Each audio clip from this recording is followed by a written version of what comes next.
What is up, my friends? How are we? It is Wednesday evening. As always, you are very welcome along to tonight's show. It's a pleasure to be here with you. Tonight, we're going to be discussing some potential outgoings at Liverpool Football Club as Alisson Becker's future looks like it could be coming a little bit clearer. We're going to talk about Emi Martinez and links to him. We're going to be asking, are Liverpool looking for a number one or a number two if Alisson does move on? I don't mean that in the toilet sense, ladies and gentlemen. I mean that in the starting goalkeeper position. We're going to talk about DIOMANDE. We're, of course, no doubt going to talk about Arne Slot a little bit as well.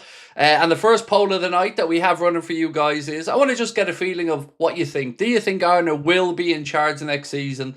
Yes or no? Now, this isn't do you want him in charge. I think we know how most of you feel, but I just want to get a read on how people are feeling about it. So are you of the mindset that Slot will still be here?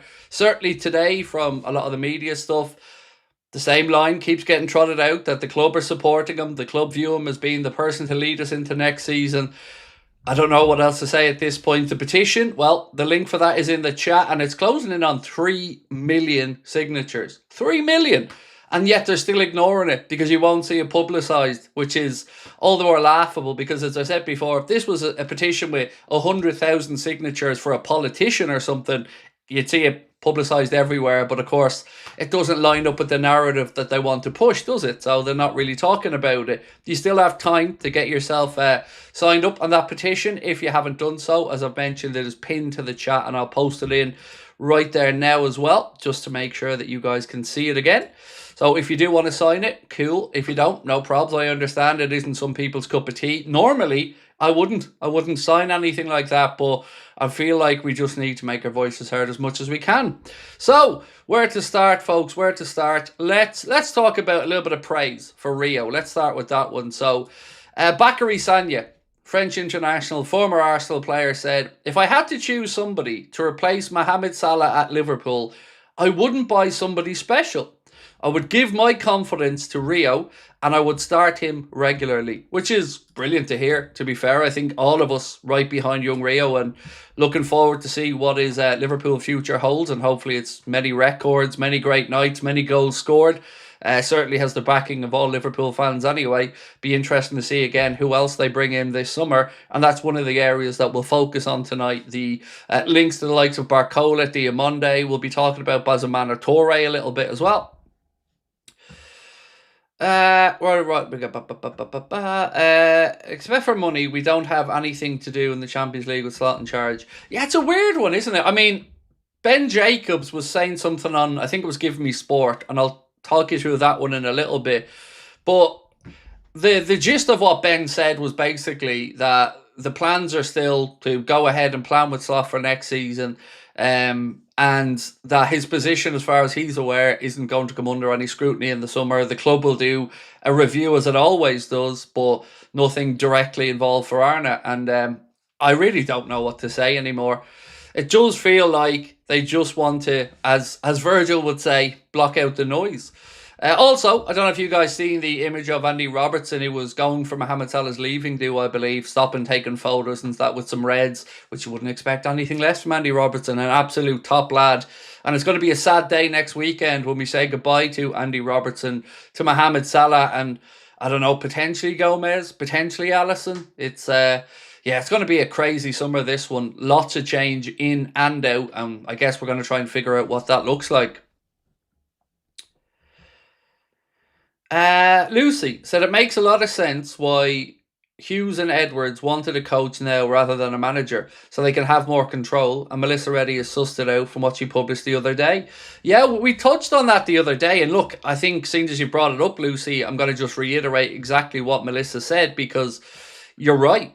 You're right, and she absolutely intimated this in her piece, and yeah, it makes sense, doesn't it?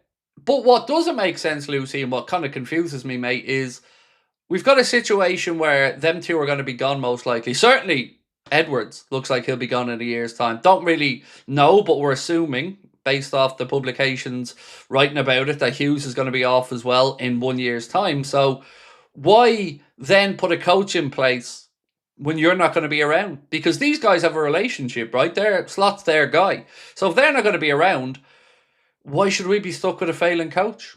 So look, let's go back to what Melissa did say.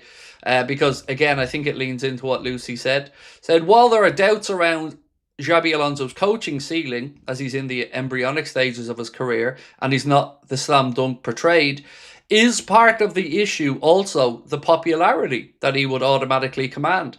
And Melissa went on to say, my view on that is simple. If you're hiring a new head coach, you get the best possible option on the market. And if the data proves me wrong, then so be it. But you would think that is Xabi Alonso.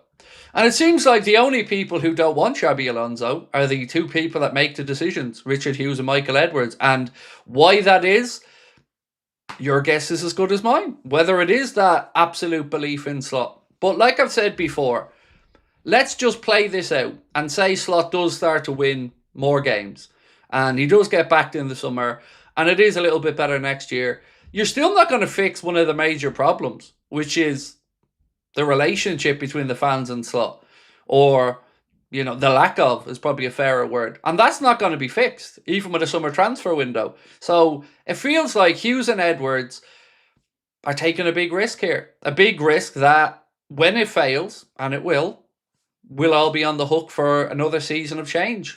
And it could be avoided if they just did the right thing. And this isn't just us being angry as fans, It's every single Liverpool fan that I've spoken to all wanting the same thing. And yes, we shouldn't get to solely dictate what happens. But this isn't a group of petulant fans that just throw their toys out of the pram and want it. We want it because there's a damn good reason. Because of the numbers, because of the season, because of the style of football, because of the fallouts, because of the people leaving, because of the press conferences. You could go on and on and on and on, and we'd still be here talking about it. Now, Manchester United look like they've made their decision over their managerial situation, and Fabrizio Romano earlier on said that Manchester United and Michael Carrick are set to continue together next season and beyond. Chances increasing for weeks as reported, and everybody at Manchester United feels Carrick should stay. Players, management, everybody on the same page. Next step, talks and a final deal agreement. So, I just read it next to Ben Jacobs said there won't be an end of season review now. Sort of a little bit different. Ben did correct this, I think, with LFC Transfer Room. He said on the piece he did with Gimme Sport, he did say that there's always an end of season review at clubs like Liverpool, but it won't be a specific review, at least according to Ben Jacobs, for Arne alone. But let me read that out to you because I do have that in my notes here. So let me just go through this for you. Right, so this is Ben Jacobs, and this is some of the outtake from his piece, I think, on Gimme Sport. So he said, what now can change between today and the end of the season? Liverpool are highly likely to get Champions League football. That's the best they can do. And it's been It's been clear for quite some time that any review doesn't need to wait until the summer. There's ongoing dialogue and feedback, and Arne Slot is part of the summer planning. And it'll be a huge U-turn, an unexpected situation if FSG, Liverpool's leadership team, get to the summer and go, now the season's ended, we've got a different perspective. The position, speaking to Liverpool sources, is clear and has been for quite some time. Liverpool and FSG back Arne Slot, and they've got a big summer ahead. This idea that they're going to have a review at the end of the season and may U-turn on that position is downplayed by sources. So here's what we have, folks. We have a situation where you've got a fan base that doesn't want the manager, owners that don't have their finger on the pulse of the fan base or are willing to just ignore it in favour of two people that don't see the long-term future being here, and we're all at the behest of them. Now again, I know this sounds shitty, but we're going to have to keep voting here. We're going to have to let it be known quite clearly. No more All Red memberships, no more new shirts, no more club memberships being renewed. If you want change, we're going to have to fight for it. Look, if you think Slot can turn it round, maybe fine. And I'm not judging you for that. I just don't see it. I don't see the evidence of it. I don't see it pointing in that direction. So for me, I don't think I'm winnable, but I can't speak for everybody. Right. Asenfroze said, good God, we're going the Chelsea route, releasing all the experienced players, signing under 25s and having a puppet for a manager. Damn. Yep. Exactly that. And here's the thing that gets me. The people that say they care about this club, the people who cover it, outside of maybe David Lynch, which David's been pretty honest and pretty straightforward in the last couple of weeks about what he thinks. Outside of that, these people are again working against the fans. And I don't understand why. Like I've said, why is this petition within Liverpool media circles get no coverage? Why is that? You know why. If this was something about season ticket prices and there was 10,000 signatures on a petition, you'd see it everywhere. The Echo would be running it. It'd be all over the place. But because it goes against the club's proposed narrative or preferred narrative, all the Liverpool fans have to just make this happen themselves. And even at that, with no big push on a tiny little account on X, that petition is about to get to 3 million signatures, which is astounding. Like, to get 3 million people to click on that is phenomenal. Dylan said, I rate your mentality. I do, but I've given up. He's going to be here next season, sacked within a couple of months with no good replacements out there. Just sad. I do understand it, Dylan. I get it, mate. I do. You know, there's been a lot of people that have been in contact with me recently that kind of feel like your good self, mate. You know, they feel just exhausted, quite frankly, from it. And look, I think maybe I feel like I have a bit more of an onus on me to make sure people's voices are heard, at least people with the same opinion as most of our community. So I'm never going to give up because, like you've said in your piece, it is going to all crash and burn. It is not going to go the way it should. He will be gone by Christmas. Edwards and Hughes will be gone probably by the end of next season. And the fallout is going to be here. And if FSG haven't got the cop on yet to realise the lay of the land, to realise this happened with Brendan Rodgers, to realise that he is a spoofer, it's ultimately going to cost them millions because fans are going to vote with their wallets. Like Chris Williams said, 3,000 tickets returned. That doesn't happen at Liverpool. But it's happening now. And if they want to just stick two fingers up to us, then we as fans need to stick two fingers up to them. Not to the players. They deserve all of our support. Of course they do. But the ownership group, Hughes and Edwards, they deserve a massive fuck you from all of us because that's exactly what they're giving us. Sticking their fingers in their ears and ignoring all the fan sentiment, all the goodwill, all the feeling, all the things that make this club special. They're trying to just stomp all over. And I don't know why. I can't figure it out. Why have they got such a vested interest in having a puppet in as a coach? A failing puppet at that.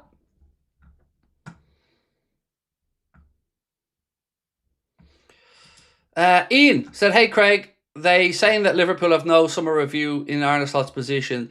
So what does that mean? I just want Xabi because I can't watch Liverpool anymore while Slot is here. What does it mean? We'll have to wait and see. You know, this is what they want, by the way. They want us to get fatigued. They want us to become exhausted. They want us to throw our hands up and go, oh, well, nothing we can do. But there is. I know it seems like we're on our own. I know it seems like this is a daunting task. But we're doing this out of love.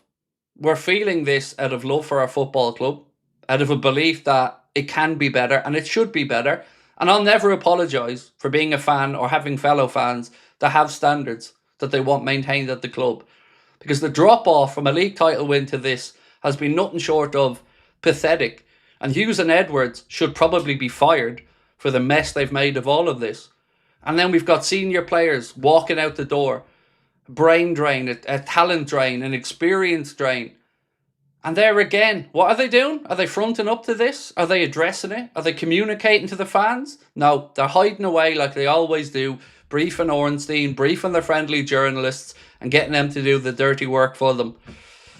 Up to each person, but I'm not giving up. I'm not. I can't, because I know how this is going to end. You know how this is going to end.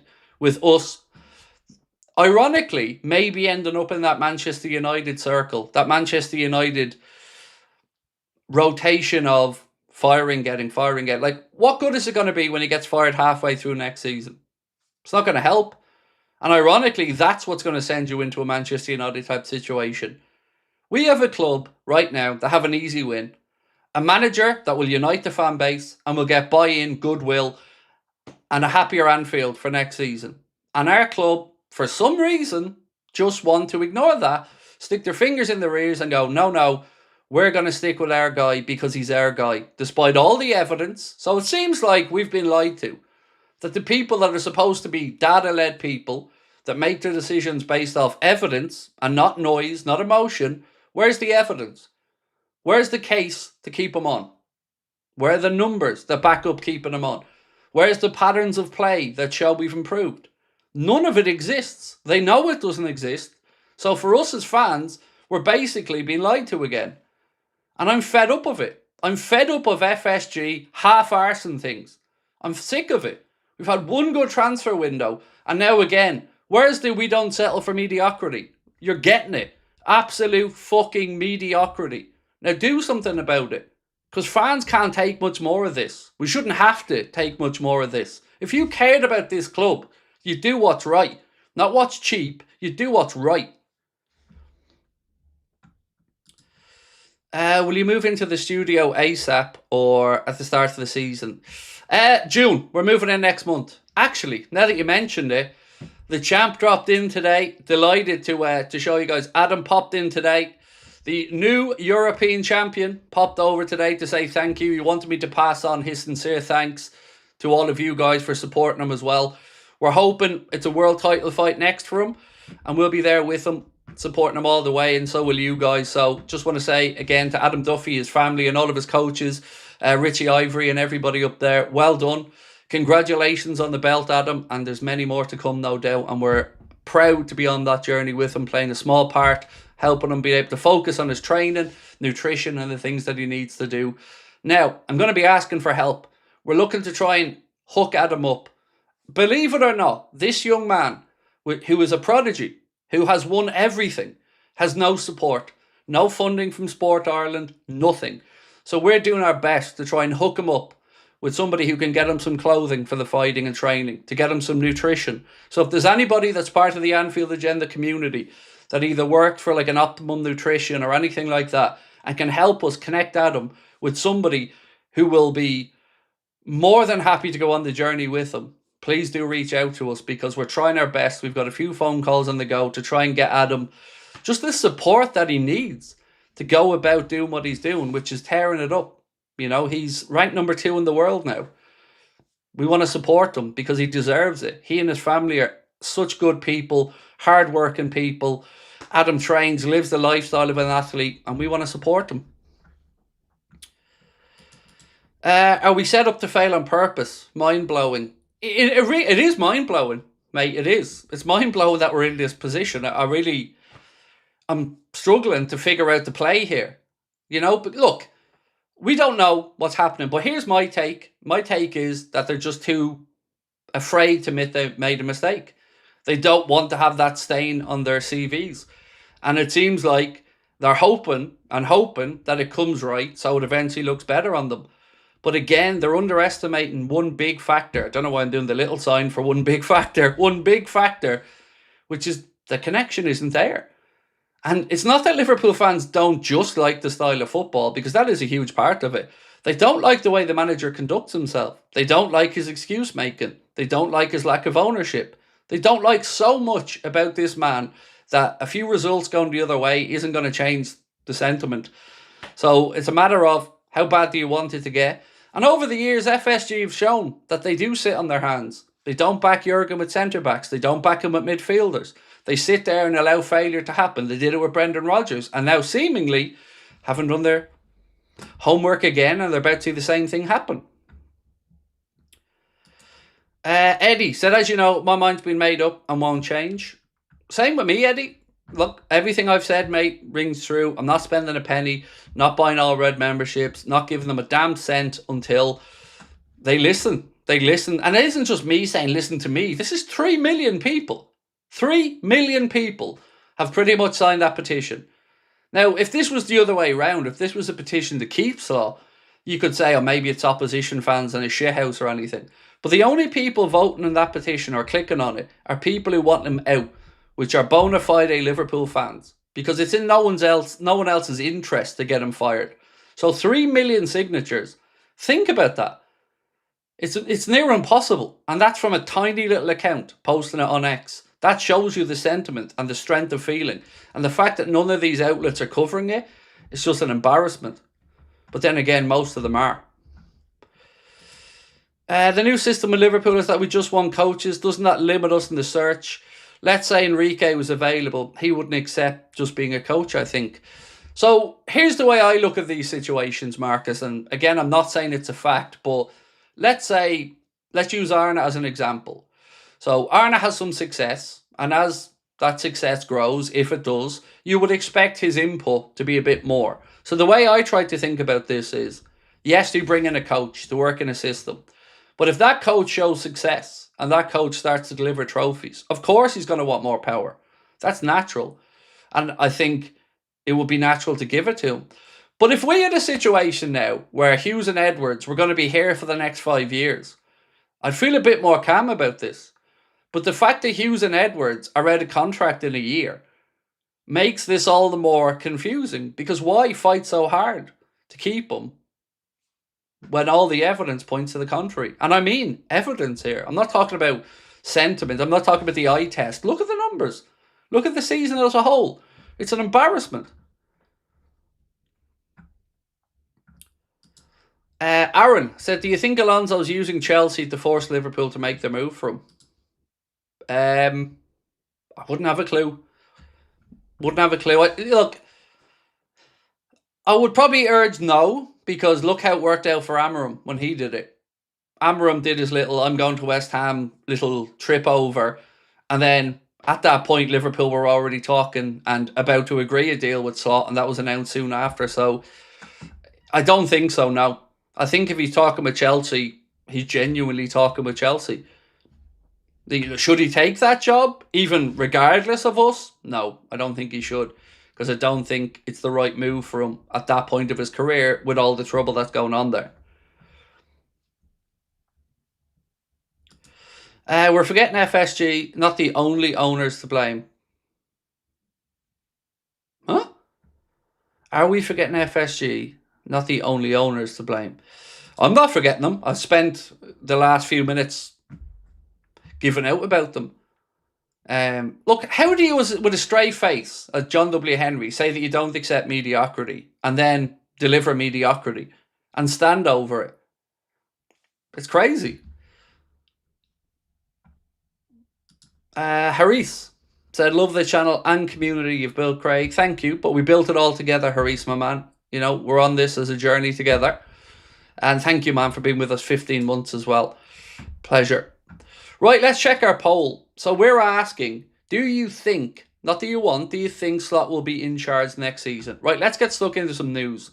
And then I'll touch on a couple more super chats. Actually, let me just get this one out of the way before I forget. Apologies on the double chat, but I think we all know everyone's true feelings once Champions League is 100% guaranteed. Oh yeah, I'm wondering when that might be, by the way. So we've got Villa on Friday night, and the preview for that is coming out at 10:45 tonight, folks. So do give it a watch if you get a chance. Yeah, so we can win on Friday, then it's done. But if we don't, or we draw, then I guess it comes down to the last game against Brentford. And yeah, but yeah, I hope you're right. I do hope that what you're saying there is right. But I don't know. You know, there's a couple of things that have been running through my mind today, and I'm thinking, you know, if you're not absolutely adamant you're keeping them, why do you keep briefing that you're keeping them? You know, you have to be, because it's going to make them and a lot of people look very, very foolish if they don't keep them at this point after all these briefings that they want to keep them. But I just don't understand logically how you can say you're numbers people and data-led people and look at this situation and still tell us with a straight face that it's a good fit. As Melissa Reddy said, the data that Will Spearman used, the algorithm that he put together, might have identified that Arna was the right man when Jurgen left, but it wouldn't identify that he's the right man now if you ran those numbers. Dave said, Hughes and Edwards don't want to relinquish power to Alonso. He just doesn't want to be a coach. Yeah, I've sort of been thinking about that, Dave. Like, why would you not want an easy win? You know, why would you not want a coach to come in that would have everybody on side? Bums and seats, excitement. You know, I don't know a single Liverpool fan that's in any way excited about the summer with the transfer window. And I just have people that's more focused on the manager situation. And if the manager situation isn't resolved, a lot of people just don't have the same excitement for next season. And do you know what, Dave? I have to say I'm probably one of them. You know me, mate. You've been around for a few years. I love transfers. I love that side of this. I love being able to report on it, talk about it, look into it. But at this moment in time, I don't know. I just struggle to find any excitement for next season. Redbird are part owners too. They need questioning. They don't really. To be fair, they own a small percentage. The decisions are made by John W. Henry and FSG. They're ultimately who we need to be focusing on. Because, again, everybody in positions of authority here has been hiding. Either over in Boston or in the director's box. But nobody's fronting up and addressing the situation. It's like a toddler whose parent is giving out to them. And the toddler's just going la la la la la la la and putting their fingers in their ears. Anyway, let's get to some news. So, let's talk Anthony Gordon for a minute. Ben Jacobs and Alex Crook saying broad terms now in place between Anthony Gordon and Bayern Munich. However, there remains a gulf in valuation between Bayern and Newcastle with club-to-club talks ongoing. Newcastle are seeking a fee of about £75 million upwards, but there is optimism the club's valuation will be met given the volume of interest, said Ben Jacobs and Alex Crook. What have we got here? So Anfield Watch, let's have a little chat about our friends at Anfield Watch and what they've been saying. So Anfield Watch understands that there's another issue with potentially moving for Xabi Alonso. The Spaniard wants more control at his next club, a model Liverpool moved away from in 2024 after Jurgen Klopp left. They appointed Slot as head coach rather than a manager. Alonso, however, would apparently prefer the latter role. Perhaps that's understandable after his time with Real Madrid, while it also gives an upper hand to Chelsea.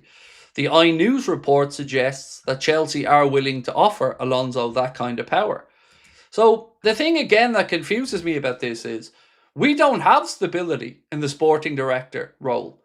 So if they cleared that up for us, maybe we'd have a little more faith in the long-term project.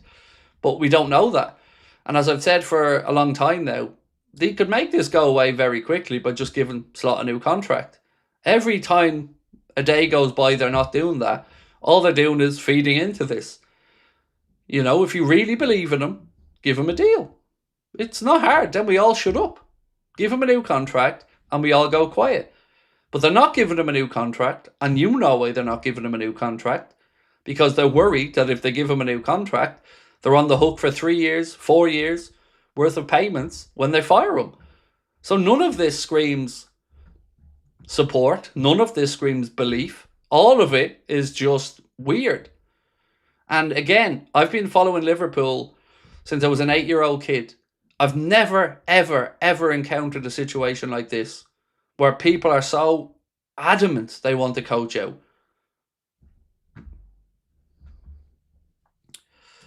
Do keep an eye on that poll though, folks, and let me know if it does get to the 3 million mark, because it was closing in. It was about 2.9 as I was starting. Let's move on to talk a little bit about a report in The Athletic about Liverpool having interest in Bournemouth star Ryan this summer. So they say the Brazilian teenager made the move to the Premier League in January from Vasco da Gama in a deal worth around £25 million plus add-ons, and has hit the ground running with 5 goals and 2 assists. Ryan signed a 5.5-year deal when he was signed, but it's been reported that there is a €100 million or £87 million release clause in the contract, and Liverpool are showing interest in him despite that. Now, I don't know where we end up with the wide player this summer. You know, Bradley Barcola's name today has been one spoken about a lot more. DIOMANDE has been talking about life at Leipzig, you know, wanting to repay the faith they've shown in him. So let's wait and see what does happen with the winger. But I'm moving on in a little bit to talk about Barcola, because it looks like he could be the main target. So let's just have a look.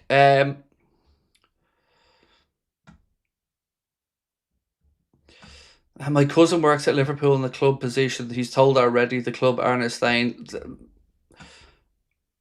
I don't know your cousin or whatever, but unless he's in an executive position pretty high up, I don't think they'll be walking around telling people about possible managerial change or not, respectfully. Malty said if they gave Slot a contract, there'd be riots. Exactly. And does that not tell them something? So, ALISSON. Ben Jacobs has said that Liverpool do not intend to sign a first-choice goalkeeper to replace ALISSON if he decides to move to Juventus. The Reds would therefore plan to go with Georgi Mamardashvili and sign another keeper as backup with Freddie Woodman as the third choice. Now, there was a report a little bit later on in the day around the goalkeeping situation. Dave O.C. Kopp said, according to Brazilian outlet GE.Globo, ALISSON is in advanced negotiations to leave Liverpool for Juventus. There's growing speculation that ALISSON could depart after Liverpool activating a one-year contract extension. And I've been saying this to you guys for probably 3 weeks now, that ALISSON situation is worth keeping your eye on. But here's where I get confused. So the reports from one side say that Liverpool aren't looking to bring in a number one, that they're going to go with Georgi Mamardashvili if Ali leaves and bring in a backup. But that's at odds with Team Talk's report, which said Liverpool are seriously considering a move for Aston Villa and Argentina goalkeeper Emiliano Martinez if Alisson leaves this summer. Juventus are pushing aggressively to sign Alisson, with Liverpool now drawing up contingency plans behind the scenes. But you don't bring Emi Martinez in to be a number two, because he's not going to want to be a number two. So which one is it? I don't know what happens with Alisson. It seems to be trending towards him moving on the way things are going. But, if we're going to go for a number two, it isn't going to be Emi Martinez. He's not going to come in to be a number two. So, what happens there, we'll wait and see. I do get the feeling, though, it feels like Alisson is going to move. But I don't know that as a fact. But the direction of travel here seems like it's very likely, at least with the reporting over the past while. There's nothing to say he wants to stay. The nearest thing to him wanting to stay is he's okay with staying if Liverpool want him to stay. But, he's open to looking at Juventus, and that tells you everything you need to know. If somebody's open to looking at something, it's a roundabout way of saying, yeah, they're up for it.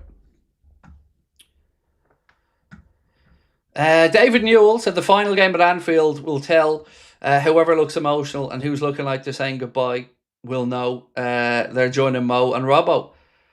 Yeah, it's going to be a sad day, all right, to say goodbye to those and maybe a couple more. Joe Gomez has been talking about his future, and even his words are sounding a little bit, what's the word I'm looking for? Emotional. Like he's been taking stock of the 11 years he's been here.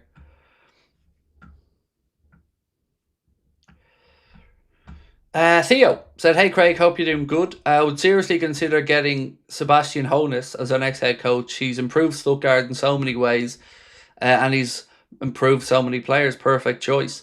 So that is definitely a name that I've heard a lot, and a name that is apparently very well liked. But I haven't got a clue after that, mate. If Liverpool are going to stick with Slot, then none of this is going to make a world of difference. But let's wait and see. What we can't have happen is Slot to get fired in November. That's another season of disruption. And I don't know anyone that does think he'll survive next season. Even Ian Ladyman, talking about it, said it'd be a bigger surprise if Slot's here past November. Melissa Reddy saying it's a betrayal of the style of football we've played for the last decade. What else do they need to see? It's now the only ones left fighting the good fight are the usual suspects. Anybody with any type of balance or without a dependent relationship to the club is right in what we're all saying. That it's a shambles. And it is. And he's driving players away. And he's taking away the fun of watching Liverpool. Why the fuck are you going to bat for this guy when there's such a tide against them? PJ, I haven't got to the DIOMANDE thing, mate. Give me 2 seconds. I'll get there. I promise you. I've quite a long list to get through this evening, my friend. But I promise you, I won't let you down. I'll get to it in a moment. I don't recognise my club now, said Tanya. How sad is that, though, Tanya? Like I said, mate, how have we got to this point in a year? It's crazy. What do they think the difference will be next year? Signings isn't enough to solve this. I don't know, Oliver. I haven't got a clue. I don't know. All I know is if you keep telling us you back him, you'll give him a deal. And it'll be interesting now what Slot's agent has to say on all this. Because I'm sure Rafaela Pimenta is going to want her client to get a new deal. And that's the first thing I'm saying to Liverpool if I'm his agent. Well, you're briefing everybody in the media that you're supporting him and he's going to be here. So where's our contract? Because even flipping it around, if he did really well and it worked and we were all wrong, well, then you're going to have to pay more, aren't you? Because Slot's hand's going to be strengthened. So the whole thing makes no sense. You can get him now if you believe in him, but you're not giving him a new deal yet, and you're not giving him a new deal because of the cost of firing him. So doesn't that tell us something? I feel like Jerome said, I looked at the Liverpool Instagram and every top comment said Slot out. They're gaslighting their own fan base. And I don't get it. I've never seen a club work against their own fans as much as our club are seemingly working against all of us. For what? No communication, nothing. Just briefing the little lapdog friends in the media with the same stories. And it doesn't matter. It doesn't matter. There's 3 million Reds around the world. And imagine how many don't want to sign the petition. Because I can tell you there's going to be people who want him out but just don't think that's the right route or don't think that's the way. And like I've said, no problem with that. But to get 3 million people to do that and not have it listened to or even acknowledged is fucking weird. Not by the club as such, but you would expect others to be talking about it and writing about it. This poll is close, by the way, folks. It's 53-47 at the minute. We're asking, do you think Slot will be in charge next season? Right, let's keep going. Danny Murphy. Let's talk a little bit about what Spud had to say to BBC about the situation. So this here that Anfield Edition posted said, former Liverpool midfielder Danny Murphy, speaking to BBC Sport, said, if ALONSO is a small risk, like anybody, you then ask, is he still better than the situation they're in? Unfortunately for Slot, I feel the answer is yes. So now we've got former players, some in the media who cover Liverpool, a lot in the media who don't cover Liverpool, fans all around the world, all saying, do the thing, make us happy, do the thing, remove the manager, bring in Xabi, make everyone happy. Or you don't have to bring in Xabi, but remove the manager and then start your search. Because they haven't at all said why they're keeping faith in him. They haven't at all talked about the other aspect. Like, we keep hearing about injuries, which is bollocks, because half the injuries are coming because of our overplaying of players, which would happen for anybody. And when you've got the training methods that we have, and players aren't being trained properly, according to, again, people far better qualified to discuss this than me, it's no surprise that these injuries have started to increase. But that doesn't explain the shit brand of football or the fact that players aren't listening. Are you going to remove every player from that dressing room that has an issue with Slot? Because that's what it looks like. How many good players are we going to see out the door or want to leave because of one man that nobody wants here? It's fucking insane. Eddie said, I don't even cheer when we score anymore. I get it. I get it, Eddie. I don't really feel much now. I don't know if I don't feel much at the minute, Eddie, because we're kind of, coming to the end of the season with nothing on the table, nothing really hanging over us, almost certain to be in the Champions League, nothing to play for. Yeah, I don't know if it's that or if it's the fact that we're just being mocked, ridiculed, belittled, trolled, gaslit by our own fucking club. Hey Craig, hope you and the family as well. We're good, thank you, my man. We're good. Appreciate you. But look, I just want to take a quick second to say the amount of people that have reached out, the amount of people who have emailed us, who have sent messages to say thank you, to keep pushing, thank you for speaking up. I just want everybody to know you don't ever need to thank me for anything. I'm the one that should be thanking you, because without your support of our community, we don't have the platform. We don't have the ability to say what we think needs to be said. So thank you all for your continued support. Delighted to say that we have a couple of new faces that will be coming in to help us out for next season. Anfield Agenda's Clips channel is going to become Anfield Agenda Extra. We're going to have people, I can't give you the names yet, but we're going to have 2 people coming in to make some more content, some player profiles, some tier lists, and a few other bits of content that I can't bring to you. And on Anfield Agenda Extra next season, when you see me on there, I'll be talking about a Liverpool perspective on some of the bigger decisions and bigger moves for other clubs. So I'll be giving a Liverpool fan's view on major signings, managerial situations, big decisions in games and stuff like that. So again, really would appreciate if you guys could give that one a sub. You can do it right now by scanning that QR code on the screen, or just searching Anfield Agenda Clips and subscribing to it. We're nearly at 60,000 subscribers on there. We'd love to try and push towards 100k and really welcome the lads in with a bang. So if you can, subscribe to Anfield Agenda Clips, and thank you again for your continued support. It means the world to us. It really, really does. Another keeper when we already have Freddie, Georgie and Armin. Look, Freddie Woodman isn't good enough to be in the top 2. Let's be honest about that. He did a really, really good job and helped us massively. But ultimately, he's not at the level required to be a regular for Liverpool. So Armin Petrie, a young goalkeeper. I don't know if a loan would be on the books for him or if he continued playing with the under-21s or whatever. But let's wait and see.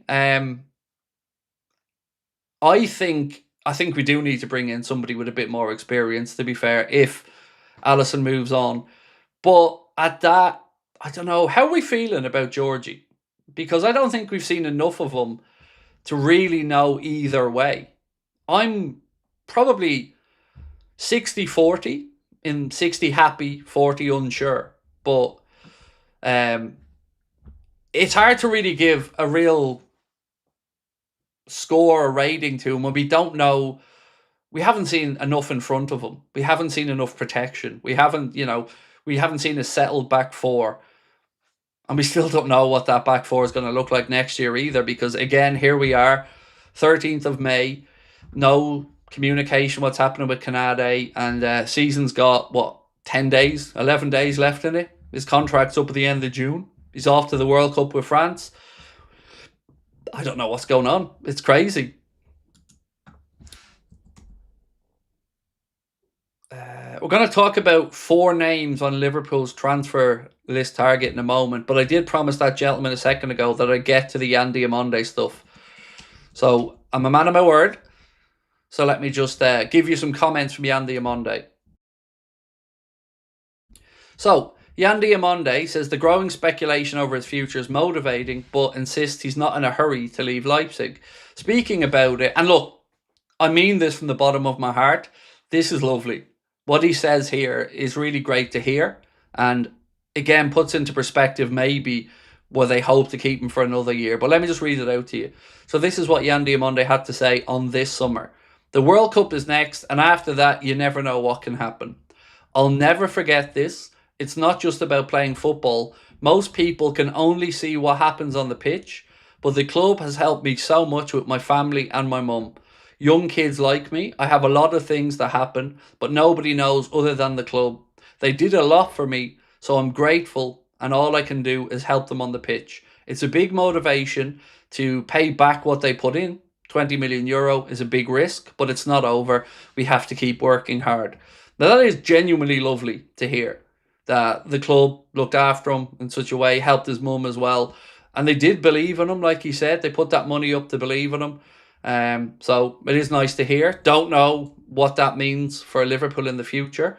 Bence was talking about the situation. Bence Bochak, a friend from Anfield Watch, and he was said that I still think long term DIOMANDE is the perfect option for Liverpool, but when Leipzig want 100 million euro and Bradley Barcola is available for less, it makes sense to go to the other.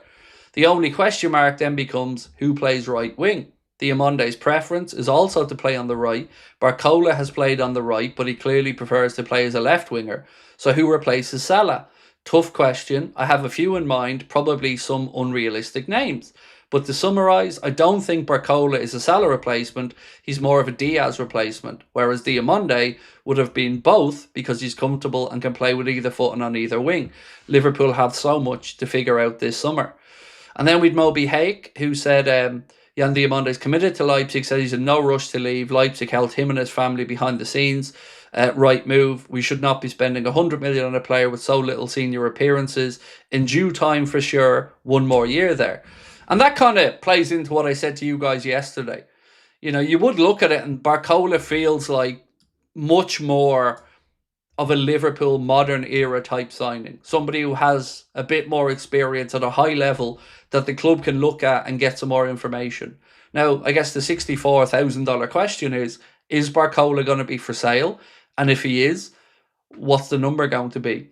I've no doubt that if he decides that he is open to leaving PSG, based off a lot of what's out there, he's absolutely up for coming to Liverpool if he decides to make that move. They're playing tonight against Lens. I don't know the score of it at the minute, but that could win them the French title. And then, of course, they have a little matter of a Champions League final against Arsenal. But after that, then they will be getting stuck into the contract situation. Luis Enrique is about to sign a 4-year deal with PSG as well at the end of the season. So, yeah, look, that to me makes sense. The Barcola one, we know there's a long-held interest there. And I do agree that as much as Diomande is an undoubted talent, he probably isn't ready for the coming to Liverpool just yet. So maybe pause it for a little bit if Barcola is available. But then what do you do on the right? I know the answer. I know an answer. And it starts with Chit and ends in Arid Bowen. So that's what I think would be the best way forward. While we're talking about wingers, actually, this coming in saying transfer competition, and this was from the Echo's transfer blog. They said Liverpool have transfer competition from Brighton for Hoffenheim's Bouzumana Toure, according to via Sport Witness. The outlet claims that Brighton have made a move for the 20-year-old and are ahead of the rivals, including Liverpool, in the race. Toure has been named as a possible replacement for Mohamed Salah at Anfield, and he is said to be valued at around €40 million or just under £35 million. Also, here's one that I didn't know whether we were going to look at again, but Team Talk reckon we might. So Liverpool are one of the clubs linked with an interest in Sunderland loanee Luciano Gertruda in the summer transfer window. The fullback has impressed with the Black Cats on loan from Leipzig. It has, however, been confirmed that the deal will not be made permanent this summer. Team Talk now claim that Liverpool explored the possibility of signing the 25-year-old in January and maintain their interest ahead of the summer. They do have competition from the likes of Aston Villa, Everton, Spurs and Crystal Palace, as well as Leeds United. So, yeah, a little bit of a roundup there on some of the transfer stories that are in the media today. Bernardo Silva, 32, 33, pressing like a machine. I know.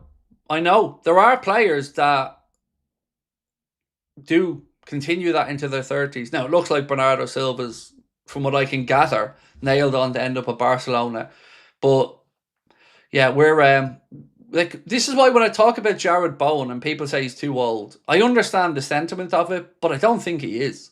I think you need to look at the situation as a whole and ask, well, what do Liverpool need right now? We have a young winger in Rio that we all believe in. We have Chiesa who's going to leave. We have Salah who's going to leave.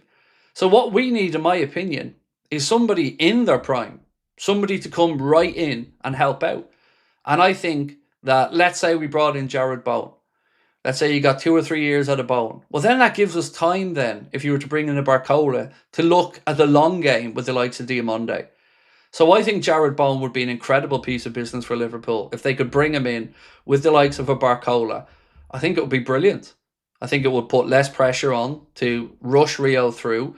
And I think maybe it would be the best for everybody concerned. Because Jared Bowen will do bits in this Liverpool team. I've no doubt about it. And it seems like the interest in Bowen is sincere. So let's wait and see. Of course, if West Ham stay up, which isn't impossible, then maybe this all changes.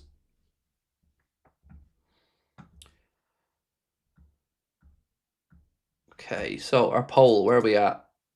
nearly at 2,000 votes. So when we get to 2,000, we'll knock it on the head. The question in tonight's first poll is, do you think Slot will be in charge next season?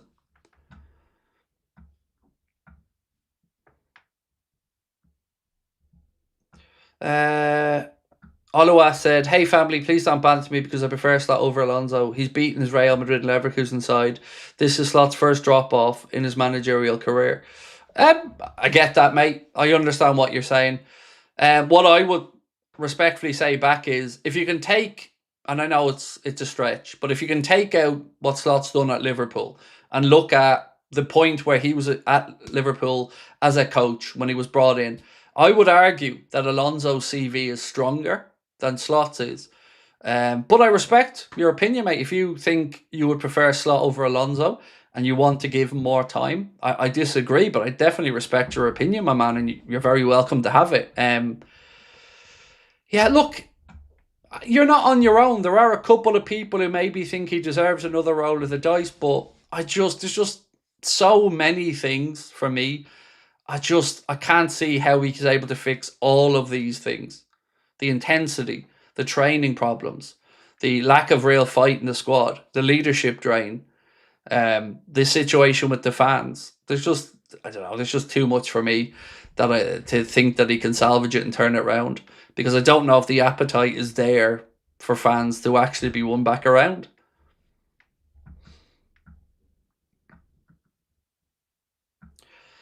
Theo said, "Craig, let's ignore Arner for now. Where do we find the money to buy 2 midfielders, 2 wingers, 1 backup left back? Because we know we won't spend another 300 to 400 million. Well, we're not buying a backup left back, so we can forget about that one, unfortunately, because Costas, it looks like, is going to be that guy. We might need a right back. But where do we find the money? We have the money. Like, be under no disillusionment. We have the money. FSG might choose not to spend it, or as much as they can, but the opportunity to do it is there. Now, I'm happy to have the conversation about where we might get the money from, because there are players who might go. So we did a tally on this one the other day. Let me see if I still have it in my notes. I might have deleted it. 1 second. It's in my deleted notes. Then 1 second. So yeah, I did a bit of a list of players that I think maybe could be sold this summer. And I say sold because obviously if we see Canada departing, we won't get a fee. So Alexis McAllister, I think we could probably get 60 to 65 million quid. Maybe a bit higher, but you know, roughly that. Curtis Jones, if indeed he does move on, and again, we don't know, probably 25 to 30 because he's got 1 year to go. If he's being sold to the likes of Inter, well, they won't need to worry about the homegrown stuff. We won't get a premium for that. So between those two, you're probably, if they both moved on, the guts of 100 million, give or take. Then you've got Harvey Elliott. What happens with him, I don't know. But the geniuses, you know, the ones who remove emotion making from the decision and our numbers guys, shit the bed with the numbers, because they had a £35 million asset that has now got a year of no football, a year less on his contract. So probably 15 to 20 for Elliott. Endo, I haven't got a clue what you get for Endo. 5, maybe. Then Joe Gomez with 1 year to go on his deal. Again, you're probably looking at 18 to 20 million for Joe. So what's that then? 100, 115, 120. Joe Gomez, let's say 20, 140. Chiesa, I don't know what you get for Chiesa. Realistically, 10 to 12 maybe, something like that. So that brings it up another 10, and then perhaps ALISSON. But again, you're going to have to buy another keeper anyway. So whatever you get for ALISSON, you're probably going to have to spend, and maybe spend a bit more. Itachi said, "As the days go on, I think he'll be here next season, but I'm hoping something's going to happen to shift the thinking of the board." I hope that as well. I just hope that they listen to the sentiment from fans, Itachi. You know, 3 million signatures isn't to be sniggered at. That's a serious amount of Reds that want change. So yeah, look, that's my rough list. What I think Liverpool could get in. And on that list, you're probably somewhere around 150 million. And that's if everybody on that list went. So yeah, what could you do with 150 million? Well, let's talk about midfielders, because there was an interesting piece that I wanted to highlight to you, speaking about the midfielder situation. Here we go. And this is from Team Talk. So they were talking about the names that Liverpool are interested in, and I wanted to bring it up here. So this piece here from Team Talk said, the name on the lips of most journalists in recent weeks is Adam Wharton of Crystal Palace. A fresh update from The Athletic has confirmed that Wharton is on the Reds' radar, but by no means the only name. They revealed who else Liverpool are looking at, including 3 more midfielders currently plying their trade in the Premier League. Now, as we go through these names, I'm going to give you my take on them and why I think they are potentially possible or not. So Wharton is obviously the first name, and I think we all know, yes, there's credibility to that one. Liverpool are interested. Palace probably going to have to sell. So here's one name. The next name they have is Elliot Anderson of Nottingham Forest. Now, I would be absolutely over the bloody moon if we were able to sign him.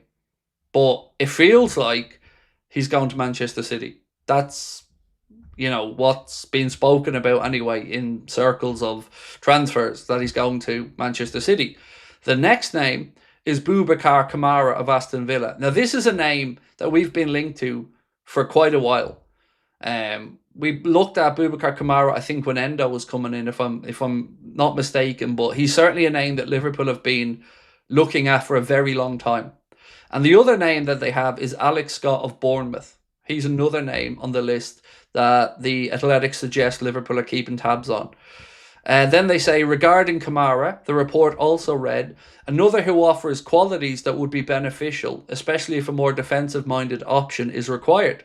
The Frenchman is a front foot-minded middleman who gets stuck into tackles, is relatively press-resistant, and will often resort to dribbling to get out of tight spaces.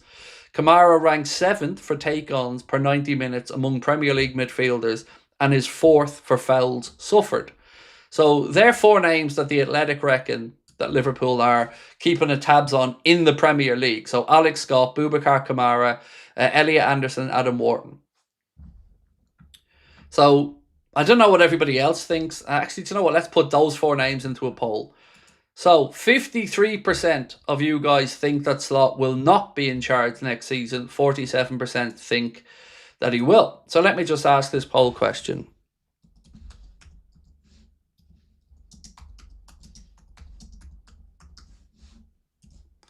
Okay.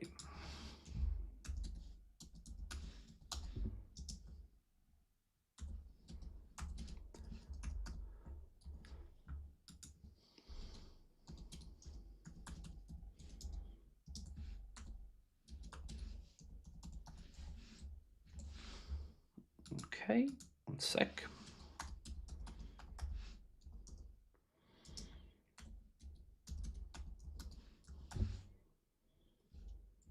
And 1 more. Sorry, folks, last one. Who's the other name on that? Oh, yeah.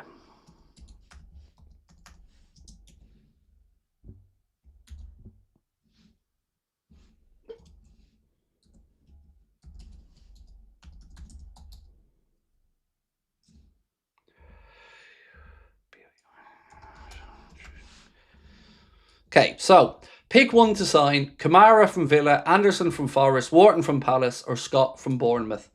And we'll see which one that you guys think would be the best fit for Liverpool. I think I know who the answer is going to be, but let's wait and see. If you want my take on it, I'll give it to you when the poll's over because I don't want to corrupt it. But I'll give you my take when you guys have voted. Excuse me. The petition is gone. Is it? Let me 1 sec. There it is again. Oh, who removed the petition? They took it down. No, I don't. That happened the other day as well. It's usually when the server's getting work or something done on it. It happened to me the other day and it was back up within a few minutes because I said that to Connor. Keane sent me on what he got sent there. And yeah, that happened to me the other day. And then I refreshed it a few minutes later and it was back up. So I don't know if the page just crashed or something like that. But as far as we're aware, the poll or the petition is going to be up until Friday at midnight. But yeah, I think that's just a crashing or a refreshing or something like that. So yeah, I'll keep looking at it here on my end as well. 1 sec. Let me just have a look. Yeah, I'm getting the same thing here. But we'll keep checking in on it, and I'm sure it'll be back up in a bit. David said, Craig, any thoughts on the Wardley stoppage? I thought it was a little bit late, David. You know, for his own good, I mean. What a fight. What a warrior. You know, you got to give both men tremendous credit. Dubois obviously down twice, got up, got the job done. But what is Wardley made of? Honest to God, like, I couldn't believe what I was looking at. The amount of punishment he took, and he never once even took a knee. I think it was the right idea. It was right to stop it. Could have been done a bit earlier. I know that Wardley's camp were unhappy with what they deemed were illegal shots, and I'm sure, you know, that'll be discussed. But if he wants the rematch, Frank Warren said the rematch was in his contract, so if he wants it, he can take it. But what I would say is Fabio Wardley deserves a long break, a long rest, a long holiday before he gets back in the ring, because, you know, we were all treated to a tremendous war, but I can imagine the toll that took on his good self, and I want Fabio to enjoy the rest of his life, you know, because it's an incredible story. I've not had the pleasure of even interacting or anything with Fabio Wardley, but I've watched his career and watched how he's progressed from white collar boxing, working as I think he was working as a recruitment consultant or something, and to see where he is now, it's just wow. But yeah, you know, I'm not that tough. There's no way I'd have been able to withstand what he was withstanding. The man's made a different stuff altogether. It was an incredible show of bravery.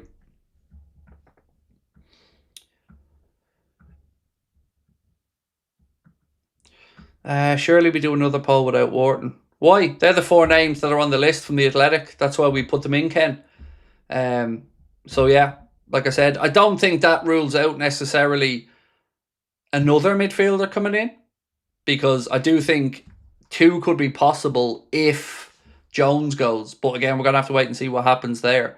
So running through the numbers of potential outgoings this summer, you've got Alisson, Salah, Robbo, Chiesa, maybe Gomez, maybe Jones, maybe Maka. That's 7. Now, there's probably gone Elliott maybe. That's 8. So that's 8 potential outgoings we're talking about. Now, my argument here is, if we're even just going to replace, let's say 6 of them go. If we're even going to replace 6 of them, we still have to add in another 1 or 2 then to build out the squad. How are we supposed to believe that when this season was a clear transition season in their minds, or at least in the narrative, how is it going to be any different next year when he has another 5, 6, 7 new faces to fit in, to knit together, when he hasn't been able to knit the team together this season at any point and make it look like a cohesive unit? It's mind-boggling. I'm almost wondering, are they tanking these 3 years with Slot and then bringing in who they want when the rebuild is done and Slot gets the boot? I don't know, but it almost... Did you ever see, what was that?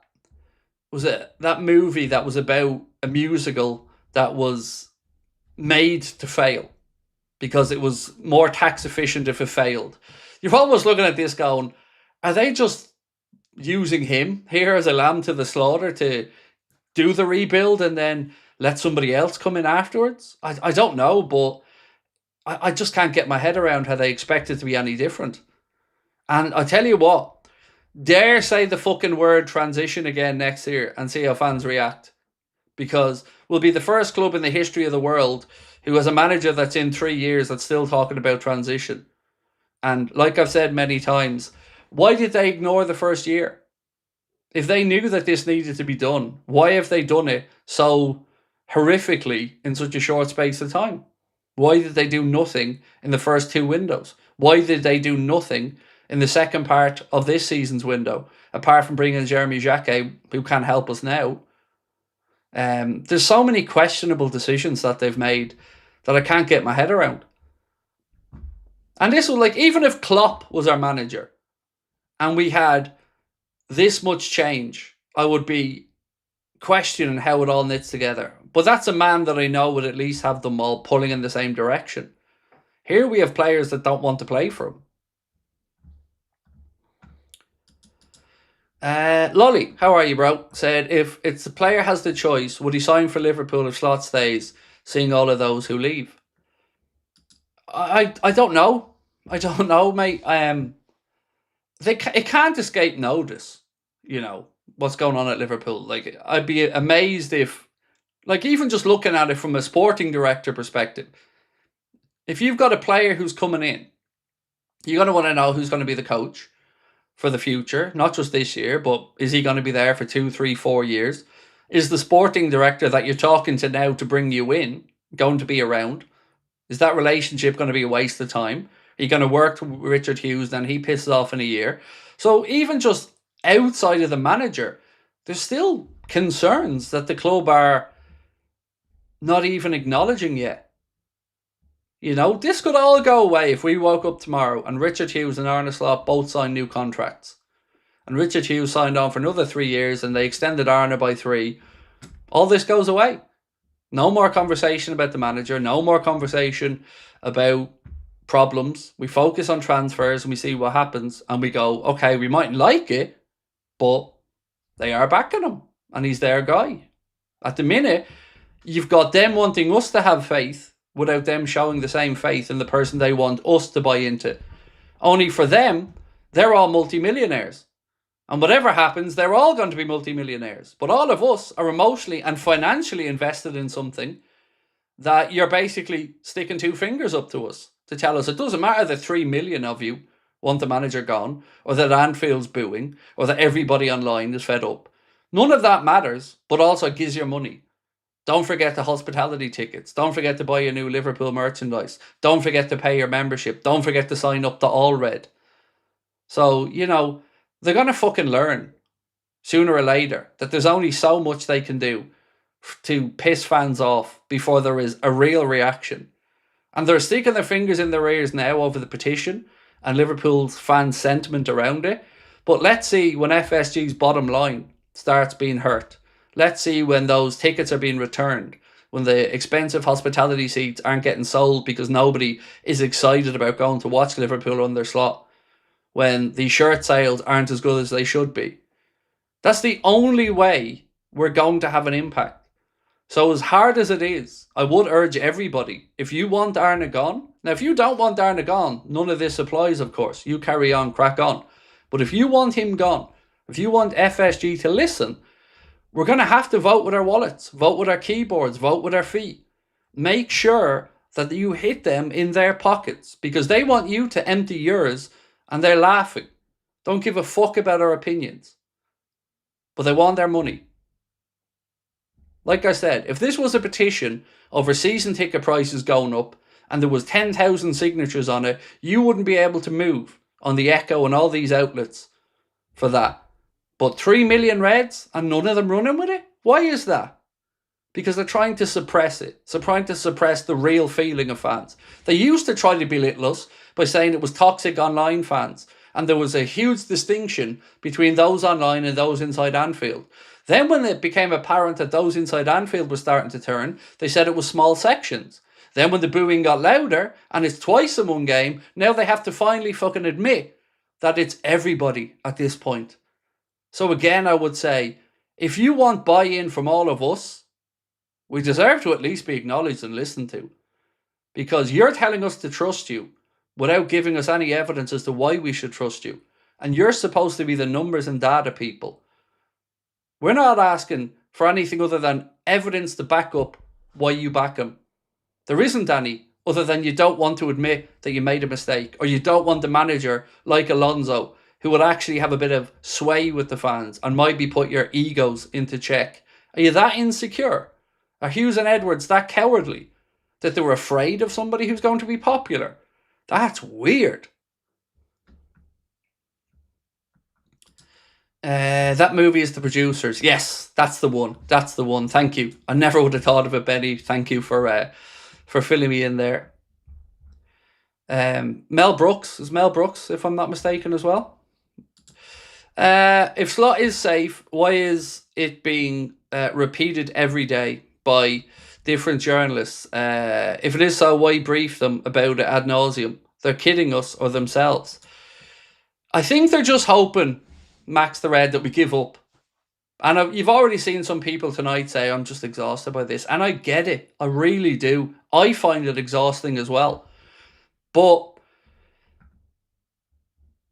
there comes a time where you've got to just make a stand and really push for something if you believe in it. And I firmly believe that all of us are right. That all of us aren't petulant, aren't spoiled, aren't arseholed, aren't toxic. We see with our eyes what's been a very poor season. And we've seen a man who can't sell himself to the players or to the fans. And we've seen no sign that this is improving. And all the numbers throughout the year are going in the wrong direction. We've stumbled towards Champions League qualification. We haven't got past the quarter-final of any domestic cup or the Champions League. So what's the evidence? Because if you had a coach that was unlucky this year and things had worked against them, look at PSG. As the season goes on, and Enrique's first and second, they get better. They peak at the right time. We're all over the place. Infighting in the camp, disdain towards the manager, players leaving early because they're sick of him. And secretly, Hughes and Edwards are just there operating in the shadows with nothing to say other than to their friendly little journos. And again, like you said, mate, why do they have to keep repeating it? Because if you're that supportive of them, you don't need to have a conversation. You don't need to brief them. But they're so fucking insecure about it that they keep doing it. They won't give him a new deal because that will then end up costing FSG 20 million quid or so in payoffs when he fails. So they're already doubting him by not giving him a new deal. So how the hell are you going to ask me and all the fellow Liverpool fans around the world to buy in to a manager that you won't buy into? You want us to buy into it financially, but you won't? Fuck you. Do your job. Do what you're supposed to do. Look at the numbers. Make the decision. I seen a coach, Sunderland's coach, came to Anfield with 13 or 14 new squad players, and they were far better drilled, looked far more of a unit, and far more understanding of what the manager wants. We have Mr. Top-Up Tan, Mr. Hawaiian Tropic, who fucks off at every opportunity in an international break thinking it's a holiday. Imagine doing that. Imagine losing 3 games in a row and then pissing off to Dubai, coming back and losing to United in your first game back again. It's just like, how bad does it have to get? Fucking PSV Eindhoven beat us on our own gaff 4-1. That on its own should have been enough to get him fired. But, you know, standards, the Liverpool way, and all the other garbage that they just trot out to try and pacify the top reds. It's fucking embarrassing. You can't tell us with a straight face you don't accept mediocrity and you have standards and then allow this shit to continue.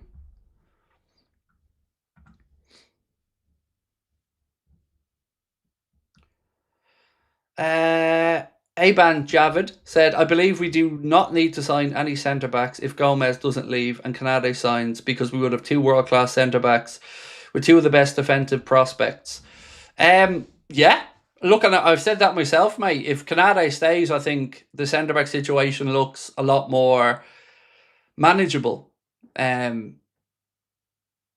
I do think, goes based off what we're seeing because he's just not going to get enough football. And he was close to going to AC Milan, but obviously it was too late then, so Liverpool pulled the plug on it in the summer.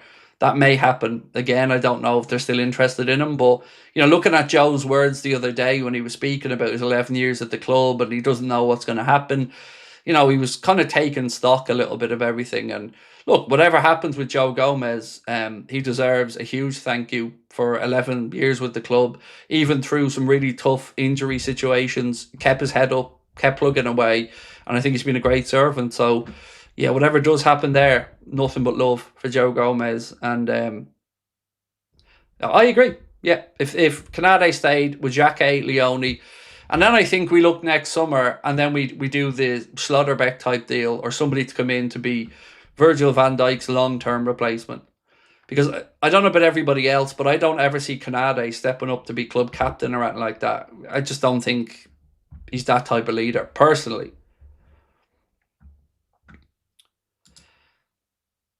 Angie, how are you, my friend?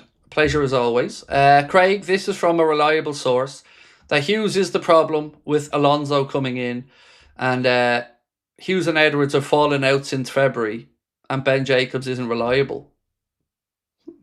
So, how do I say this, Angie, without walking myself into trouble or somebody else. I've also got information from an incredibly high up source, and I say that with a straight face, a very, very, very high up source who's doubtful themselves, and I mean within the Liverpool ecosystem, who's doubtful themselves about Slot being kept on, or who was at the very least unsure of it and has articulated that. Now, I can't say who it is, and I can't say who told me, because I was told off the record, and I don't throw people under the bus, even if it would help me out. I promise you, if I told you what I could, it would do 500,000 views. But I wouldn't do it because I gave somebody my word. So I don't know what... I've nothing to corroborate what you've heard, Angie, and I'm not saying you're wrong. I'm just saying that's... I don't personally have that information. But it wouldn't surprise me to hear that Edwards has fallen out with somebody, because he seems to do a lot of that, Edwards. So, yeah. So let me read that again. Craig, this is from a reliable source that Hughes is the problem with Alonso coming, and Hicks and Gillette have fallen out, or Hicks and Gillette, H&E, Hicks and Gillette, oh God, not those days. Hughes and Edwards have fallen out since February, and Ben Jacobs isn't reliable. Well, I don't know Ben Jacobs personally, so I just report with him the same way I'd report any other journalist that says something.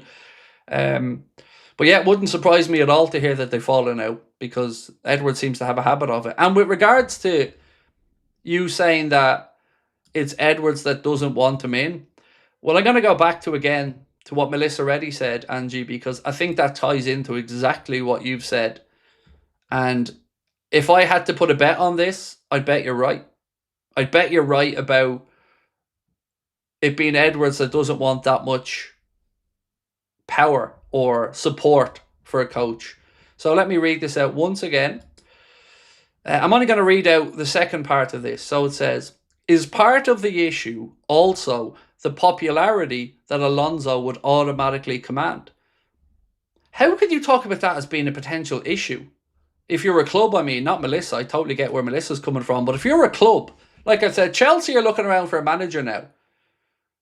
Imagine they had an easy win where they could go, we've got a manager in who will galvanise the fan base and who will immediately turn around the goodwill and not take it. What we have now is clear evidence that Slot's out of his league, and they have an easy win.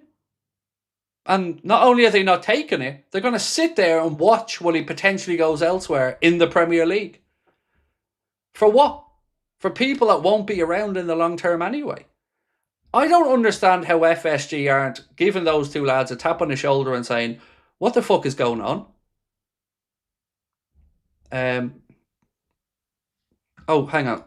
She said Hughes doesn't want... Sorry, 1 second. Hughes doesn't want Alonso coming in. Sorry, my bad, Angie. My bad. Apologies. Let me read it again. I'll get it right this time.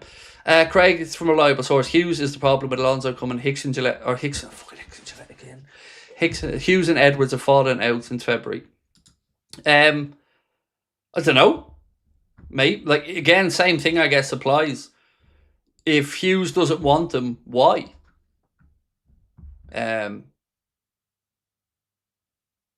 Yeah, I don't know. Yeah, if Hughes doesn't want them, why? I don't understand it. Look, I'm open to them not thinking Alonso's the guy. I've said this all the way through. I'm not sitting here trying to convince the world that it's only Alonso we should be looking at. I think there's credibly 5 coaches maybe we could look at. What I want, though, is the first step in the process, which is getting rid of the failing coach. And then we can go from there. And I don't want us to be in the situation next season where he gets fired and then we have to write off another season. And we have to wait to see who's available. And it just, again, it feels like... Let me ask you guys this question. If we finished 1 point outside the Champions League places, what do you think happens? he gets fired, right? He gets fired because FSG don't have Champions League money. So, again, how are we supposed to believe that finishing maybe 5th, 4th or 5th is somehow fucking good enough? When if we finish 5th in a season where 5th didn't get Champions League, we know we'd probably get the boot. So, these are supposed to be numbers, people. And I don't understand how every time they're asked a question about doing what they're supposed to do, which is want success or look at the data, they're ignoring it because it doesn't suit them. So the power problem at Liverpool seems to be with Edwards and Hughes more so than a coach, because these lads are the ones that have free reign to make these decisions and are doing them. They're doing the owners a disservice, in my opinion. Whether it's Slot or a new manager, I don't see much improvement next season. So much change at the club doesn't fill me with confidence. That's fair. That is, like, I get it. Like, even if ALONSO came in, I'd probably still agree with you that it'd be a lot to do in a shortened summer as well. But at least I would say the goodwill would be there. Because let's just say we lose the first game of next season. How do you think that's going to go? And even in the summer, with Liverpool gone over to America and all, there's just not going to have the same impact financially if he's in charge, because fans are fucking sick of it. And again, I think FSG have gotten off way too lightly over the years at Liverpool, for my liking anyway. I've never viewed them as owners who just want to win, because owners that want to win act mid-season to save a season, like Manchester City, who went out there and brought in 2 players when their coach needed it. We were faltering come middle of the season, and what did our owners do? Well, they allowed Hughes and Edwards to sign a player for next season that can't fucking help us now, and allowed us to go through the second half of the season at some points having just 2 fit centre-backs. How is that an owner that wants to win, or is doing everything to win? So all these fucking spoofers know all the buzzwords. They know what to say, but they don't back it up. They don't walk the walk. They say we don't accept mediocrity, and also here's Arna again.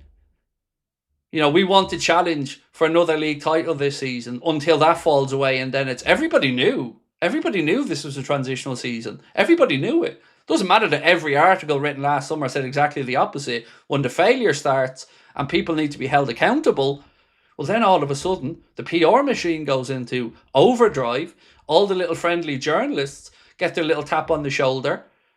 Again, I'm going to read out what Chris Williams said, because if you weren't with us yesterday, I'm going to take you back to what he said earlier this season about exactly how journalists are treated inside the ecosystem of Liverpool if they dare speak up. So let me run through that for you again, and we'll go back and revisit this. 1 sec.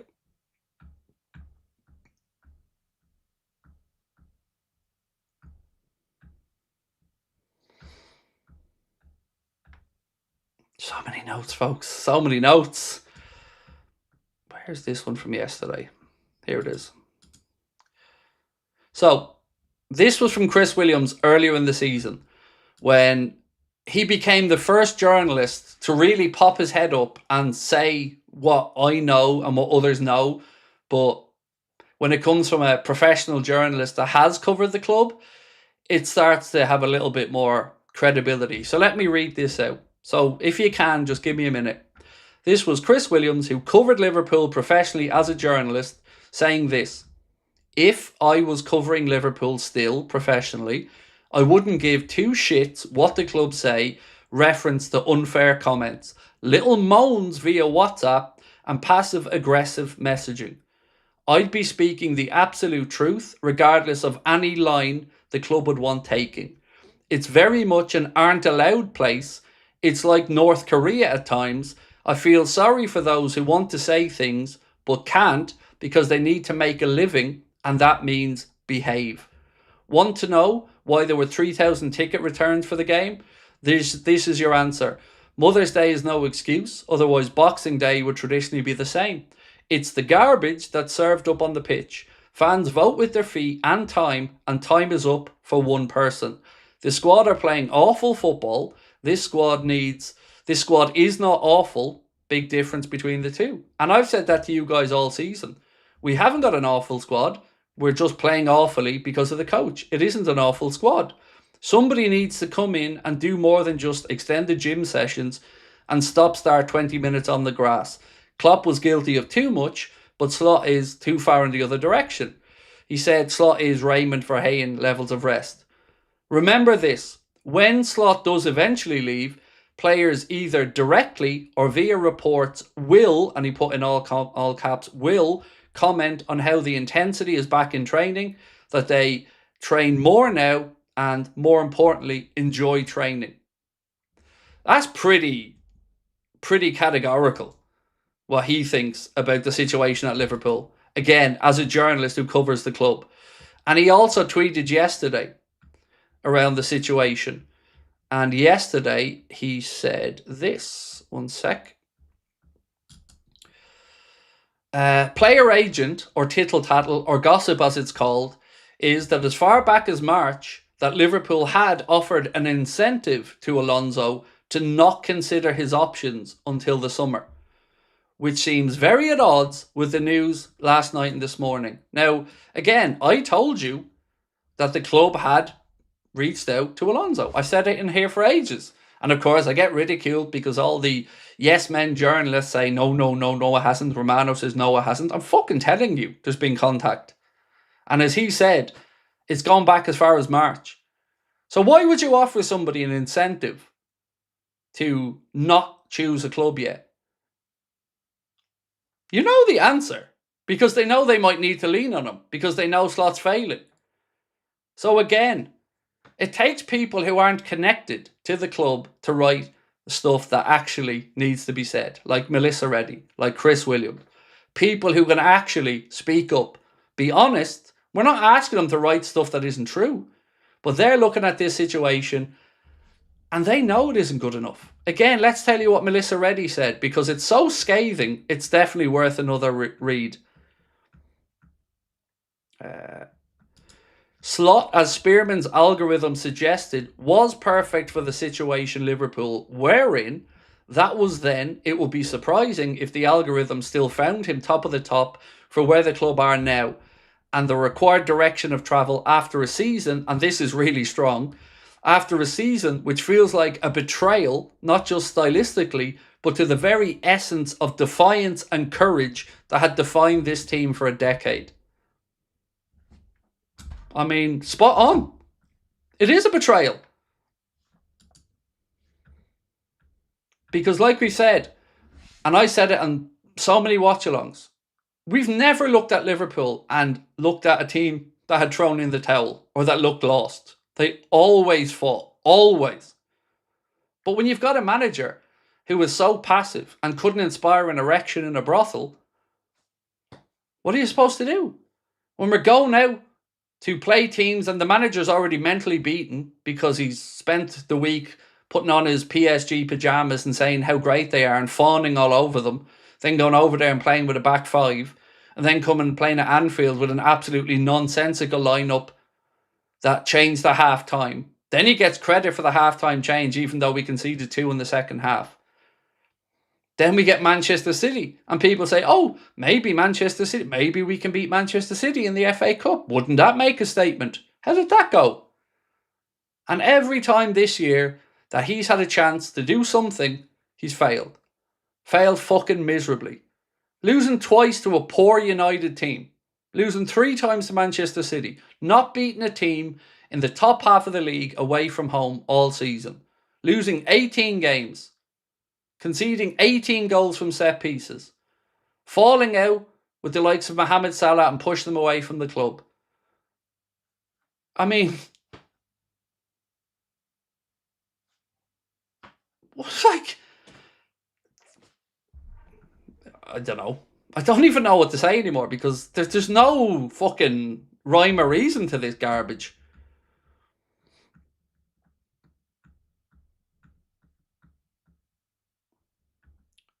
There was a couple of things here. There's a reason for Hogan's appearance. Well, hopefully it's to smash a few heads together. because like even the PR battle's been lost by the club here. You know, they've found a way to undermine their own supporters. That takes some special gobshitery to do that. Moldor said, if Alonso or any other coach comes in, what would be the expectation for the club? Top 3, Champions League final. Thoughts? Love you, mate. Hope the family are well. Look, if we got a new coach, it doesn't really matter who it is. If we got a new coach and we did some business this summer, what would be the aim? Honestly, and I mean this sincerely, and I will back this up if it happens, Champions League qualification and a decent run in a cup competition would be enough in year 1 for a new coach. With me anyway. Same as any new coach that comes in.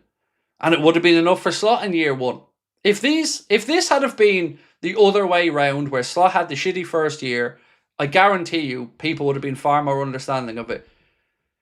But to have won the league and then had this big fall off and push away the very style that brought us to where we are, and as Melissa Reddy said, it feels like a betrayal of everything we have been. For all of that to be fucked out the window for a failing coach, I don't get it.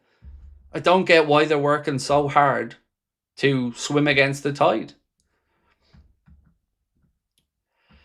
EF Doa said, I hope we get Alonso in the summer. Is we Liverpool or somebody else, my friend? Because, yeah, if it's Liverpool, then yes, I hope we get him as well. But, look, I'm open to a Nagelsmann. I'm open to an Alonso. I'm open to Iriola, although I would have some reservations. I'm open to Sebastian Hoeneß, but again, I'd have reservations. But we have a guy that's there, that wants the gig, that Liverpool fans are already have a connection with, that former players and others are starting to come out and talk about. Even on Sky, Kaveh Solokol said it's an open secret in the industry that Alonso wants a Liverpool job. But the dweebs, the calculator kid and his ilk want to just keep ignoring everybody and just plough on. They know best. Let's wait and see.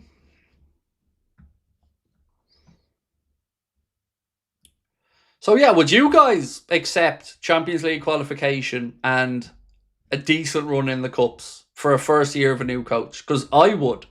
Because you would have the same with a new player, and I think I've borne that out this year when I've said, for me, Wirtz gets the season.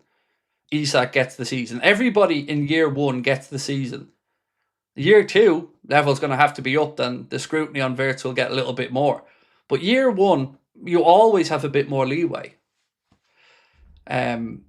So for me, that's if a new coach came in, I certainly wouldn't expect us to go win the league in year 1. Because that wasn't the expectation for Arnott in year 1, but, he got over the line.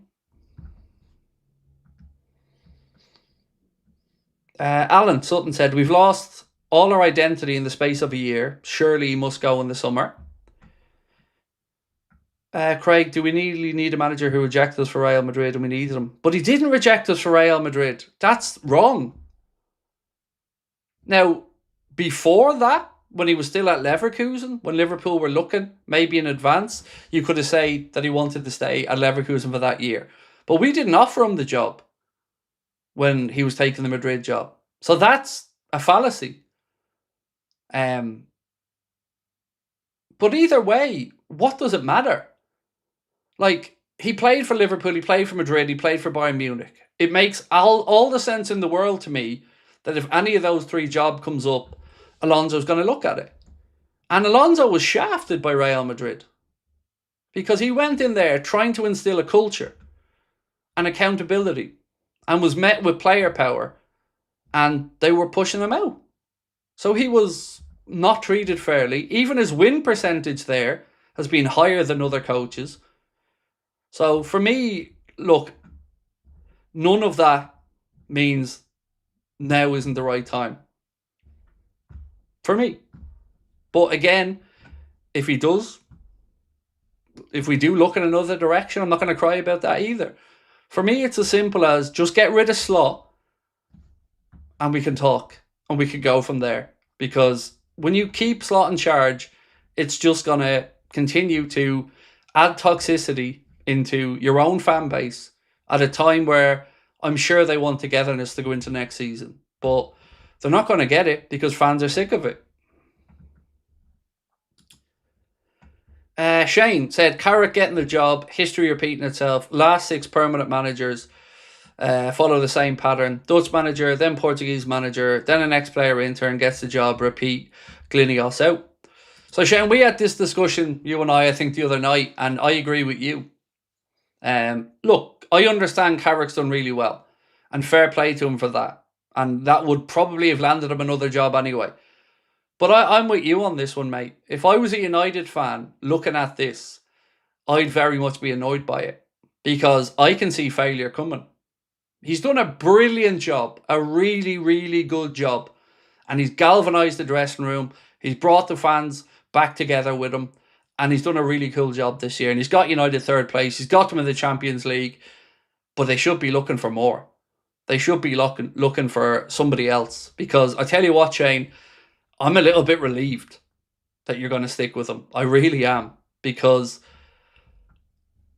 if you had have sacked him, or said, not sacked him's unfair. If you would have said, thank you, Michael, for everything you've done for us this year, mate. But, you know, the plan was always to be going in another direction. And let's say you went and got, I don't know, Nagelsmann, let's say. I'd be far more concerned than I am. As we sit here right now, I don't expect Carrick to be in that job in 18 months' time. And I think he will go back into that cycle again. But, best wait and see. But they did say, you know, they weren't going to jump in and make the same mistake. And then very quickly, few wins, sentiment shifts, and they look like they've reversed course again. So, Alonso will definitely get us to compete with City and Arsenal. Definitely, my friend. Definitely. EF to what? Definitely. And galvanise us. Because right now we need to pick me up. Right? As Liverpool fans, after everything that we've all been through, from, of course, the sad and tragic passing of Diogo and his brother Andre, to the season that we've had, to the frustrations with what we've seen, we all need a pick-me-up now. We need a boost. And I would say even the transfers they might do this summer is still going to feel like, yeah, that's all very good, but we still have this lad in charge. So, yeah, it's astounding me that a business would work so hard against an easy win or against positivity. Because if they released a set of numbers that said, here's why he's staying, here's why he's been unlucky, we know exactly what we need to do differently, and here's what we need to do. Here are the areas we need to go and target. Here's the specific things that we need to do, maybe not given names, of course. At least then you go, okay, cool. I don't agree with it, but they have a methodology and a reasoning, and I can see that reasoning, and as much as I disagree with it, I understand it. But when you're just giving us the corporate equivalent of trust me, bro, I don't know. That feels a lot to fucking ask when we've already gone on this ride this season and we all want to get off. So, yeah, it just feels like stupidity to me. Again, from a club, I don't know how many times FSG need to see this shit happen. You know, Klopp needed midfielders, didn't bring one in. Then they brought in Arthur Melo. Everybody knew that was a piss take.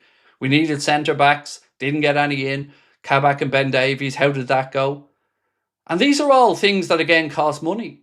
And FSG want to make every penny count. And they're pissing money up against the wall. 14 million quid in wages for Chiesa. The transfer fee. The lost money on Elliott.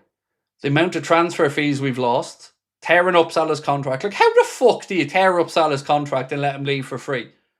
Knowing that there's money on the table. For me, they let him go for free because there's an agreement to no negative. That's what I think. I don't have any proof of it. But every part of me thinks that's the only reason that they tore up that contract. Is don't use your platform to throw Slot under the bus. That's what I feel as a fan. Don't know about everybody else, but that's where my head's at. Shane said, I think he'll be gone within 12 months.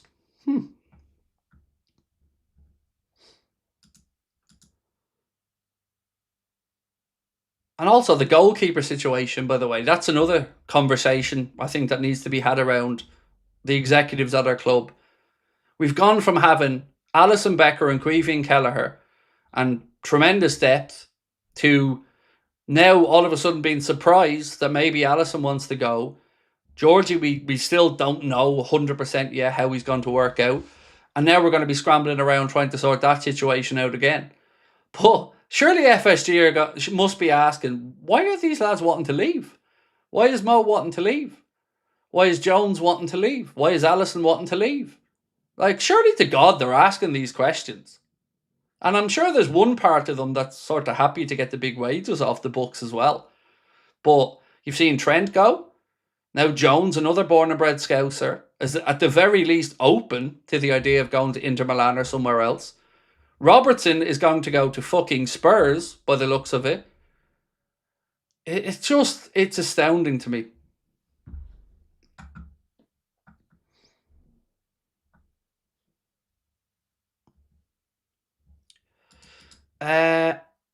Michael, thank you.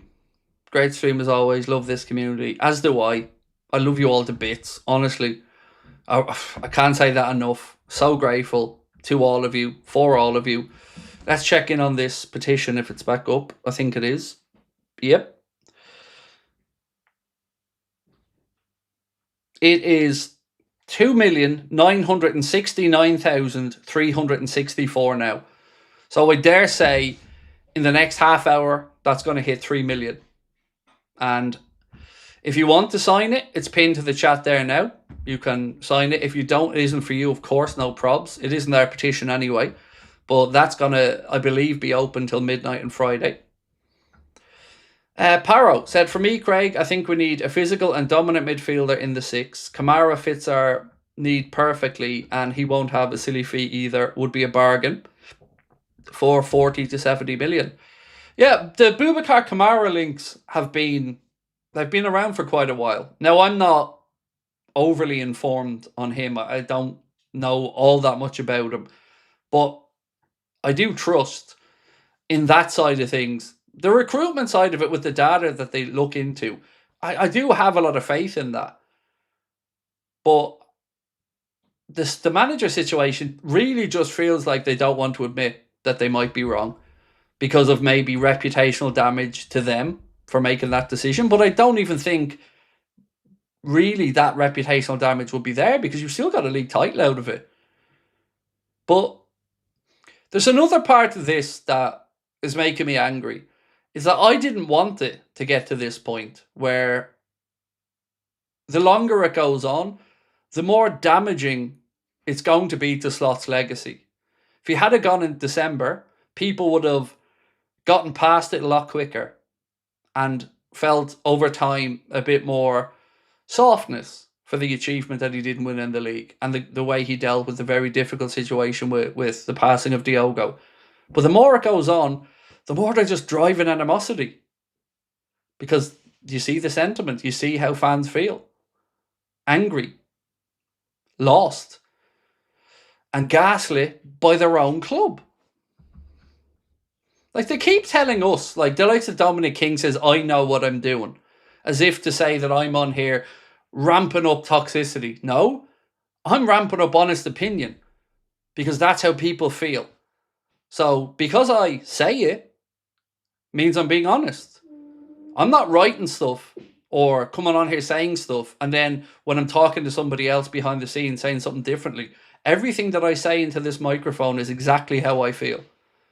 And I think most of the time represents the majority of the audience and the community that put me in this position. So I have a duty of care to all of our opinions to stand, be firm and honest. Because I could play the game. My life would have been so much easier if I was a little lick arse and I was all nicey and I never said negative things about the club. I could have had a far more lucrative career in this. I could have had far less hate and toxicity aimed at me. But like I said, you gave us a platform and you come in here every night to share your love and frustrations with this football club. And the very least that you deserve from me is honesty. Because I promise you one thing, I have no interest in bitching about our club. I want to celebrate with you. I want to enjoy the journey. So this labeling people like me as toxic is lazy. It's lazy because you don't have a debate. If I'm wrong, tell me why I'm wrong.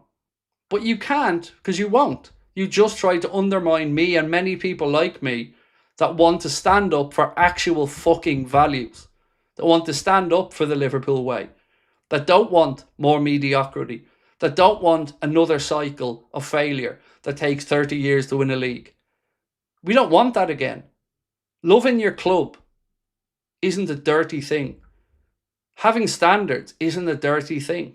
Being a fucking coward who hides away writing stuff that you doubt yourself because it keeps you in a job, well, I'm just sorry for those people that that's the only way they can keep employment. Because what they really hate about me and what they really hate about people like me is that we are withholding to nobody but our community. Nobody gave us a leg up. We don't rely on anybody. We built this from the ground up with honesty, hard work and effort, and it's about fucking time that the Dominic Kings of this world put some respect on Fan Channel's name. Because what people see in us is honesty, familiarity, sincerity. So you keep being you and belittling all of us, and we'll still be here growing and whooping ass every single fucking week. Because the club don't own me. I'm not in their pocket. I never want to be. I'm here to portray your opinions, to fight for you, to talk about you, the people who seem to be forgotten in all of this. Imagine 3 million people signing a petition and you don't even cover it. And then you want people to subscribe, pay money for your publications, to read your drivel. Hughes and Edwards are a pair of ostrich heads in the sand. They're a pair of something, all right, yeah. They're definitely a pair of something. You know, I love saying the word coward to these guys because I know it absolutely winds them up. I know that they go, you can't say that. You can't. Why can't I say it? If I think you're a coward, I'm going to say you're a fucking coward. Feel free to take shots at me all day. Find any dirt you want to me. It doesn't exist. So crack on. But when I look my son in the eye and I say, son, in life, stand your ground and fight for what you believe in. Don't cower. Don't be a pussy. That means something. Can you say the same when you look at your kids? When you know that you're going to work to do the bidding of somebody and you don't even believe what you're writing? That you're writing things that you know is questionable? That your reputation's going to take a knock for it, but ultimately you have to do it? I feel sorry for people in that position. I really do. But when you want to be taken seriously and you want people to listen to you, you need to be honest. You need to be sincere. Or you're doing nobody any good. Honestly, I mean that. Like, I'm fed up of being called toxic. I'm fed up of being belittled by these fucking morons. I'm fed up of it. They don't even try to get to know us. You watch any of our streams and get to know my community and tell me any of these people are toxic.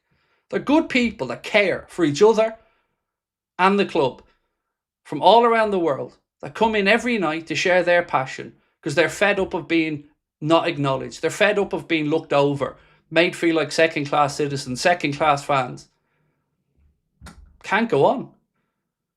We need and deserve some fucking respect.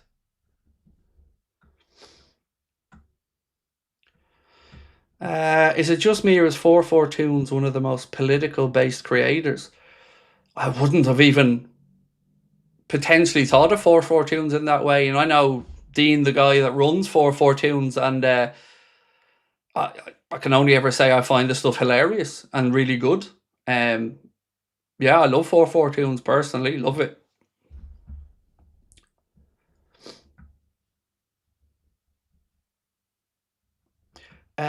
What happens if we finish outside the Champions League spot for Slaw? I mean, Reece, it's an interesting question, mate. It's an interesting question because I guess technically it's still possible, right? No, I don't think we will, but yeah.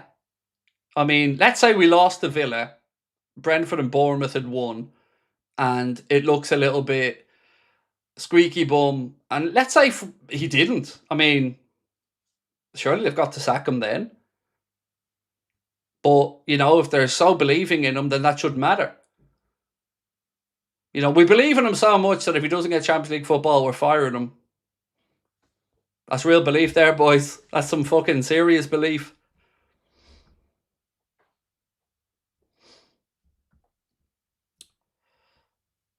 Can you go to the DIOMANDE news? Certainly. Of course I can. Happy to do it. 1 second. Leona, 1 second, my friend. So, a couple of things on DIOMANDE today. Let's start with... Actually, let's go back a bit further. So, yeah, there's this one from Greg Evans. And it's just a quote, basically, from DIOMANDE speaking about his time with Leipzig and stuff. And it's actually really heartwarming to see. So Jan DIOMANDE says the growing speculation over his future is motivating, but insists he's not in a hurry to leave. The World Cup is next, and after that you never know what can happen. I will never forget this. It's not just about playing football. Most people can only see what happens on the pitch, but the club has helped me so much with my family and my mum. Young kids like me, I have a lot of things that happen, but nobody knows other than the club. They did a lot for me, so I'm grateful, and all I can do is help them on the pitch. It's a big motivation to pay back what they put in. 20 million euro is a big risk, but it's not over. We have to keep working hard. And then there was another piece later on.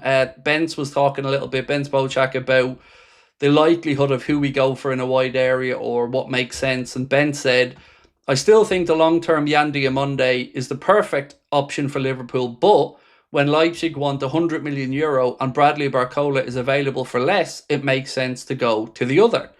The only question mark then becomes who plays right wing. DIOMANDE's preference is to play on the right. Barcola has played on the right but clearly prefers to play as a left winger. So who replaces Salah? Tough question. I have a few in mind, probably some unrealistic names. But to summarise, I don't think Barcola is a Salah replacement. He's more of a Diaz replacement. Whereas DIOMANDE could have been both because he's comfortable with either foot and can play in either wing. Liverpool have so much to figure out this summer.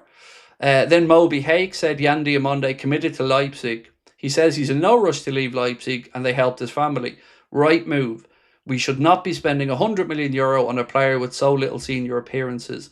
In due time, for sure, one more year there. And again, I can't argue with the thought process there of either, of Bence or Moby Hake. It feels like Barcola would be a more Liverpool type signing, like we were saying earlier on. And that's why I think a Jared Bowen would be so much sense behind that. Because then if you do need to revisit and look for Jan DIOMANDE in a year or 2 years, well, Bowen's not going to be around forever anyway. And it gives us another credible option of leadership, experience in the Premier League, the right type of attitude. So yeah, for me, I'd love it. If we ended this summer in a wide area when we had Bowen and Barcola or something like that, yeah, I'd be happy with that. And obviously keeping Rio, Cody, you know, covering a bit next season as well. Hopefully Isak pushing on, and then eventually having Hugo back would be brilliant. When you click on it and look at how quick numbers went up, most petitions, you have to sign them. Have a feeling the numbers are way off. They're not though, because if you look at it, you can only do it once per device. So I don't think there are bots or numbers on it personally, but look, either way, people are clicking on it and clicking it. You see the sentiment is there. And if there was any other petition, you would hear a lot more about it with even smaller numbers if the subject matter of it was a bit different. What about a defender in Geertrude? Yeah, that was a name that we talked about a little bit earlier on. Team Talk say that Liverpool explored the possibility of signing Geertrude in the January transfer window and maintained their interest ahead of the summer. They do have competition from the likes of Villa, Everton, Spurs, Palace and Leeds. So yeah, maybe one to look at. And look, we do have to do something for the right back position to back up for next season. Right, let's end this 442 so political in his content. I don't know anybody else that thinks that. But again, you're entitled to your own opinion, my man. I was just even reading the chat there a minute ago and people seem to not really get the political agenda that you think. Kevin, again though, look, I'm not trying to fall out with you, my friend. Each to their own. It just wouldn't be something that popped into my head. Kevin Marshall, welcome to Anfield Agenda FC, my man. Appreciate you.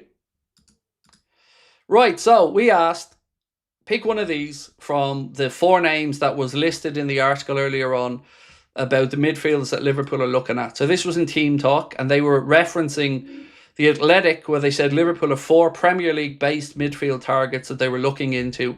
Boubacar Kamara, Alex Scott, Elliot Anderson, and Adam Wharton. And we asked you guys to pick which one that you would like to see come into Liverpool Football Club this summer. And now that we're about to announce it, I can say that if I was picking one, I would go for Elliot Anderson, but I think he's absolutely nailed on to go to Manchester City. So Wharton is a very sensible pick as well. But I have to say, if I had a choice, Anderson would probably be at the top of my list. Right, so 47% of those that voted said that they would have Adam Wharton. 40% said that they would go for Elliot Anderson. 8% for Boubacar Kamara. And Alex Scott with 5%. And thank you to everyone that took the time to vote. Right, ladies and gents, I'm going to say goodnight to you all. The preview for the Aston Villa game is out now. As soon as you finish this stream, it'll be there. Do have a watch of it if you get a chance. Let me know your thoughts on it. Connor will be here in the morning as always. I'll see you guys tomorrow night for a late night agenda. And thank you so much for your time tonight. Really appreciate it. We'll talk soon. Much love.